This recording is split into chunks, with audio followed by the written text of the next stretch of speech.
విష్ణువు యొక్క అవతారములలో ఏకవింశతి అవతారములను ఉన్నాయి. 21 అవతారములు.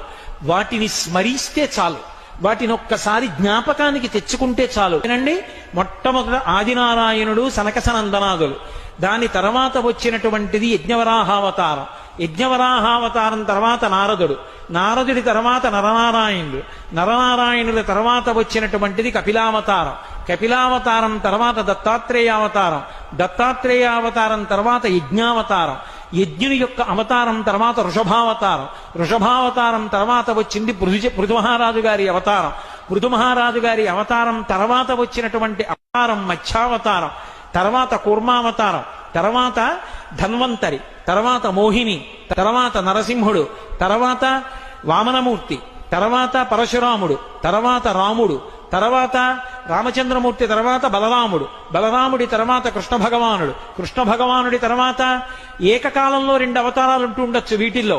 కృష్ణావతారం, కృష్ణావతారం తర్వాత బుద్ధావతారం, బుద్ధావతారం తర్వాత కల్కి అవతారం. మొత్తం 21 అవతారాలు.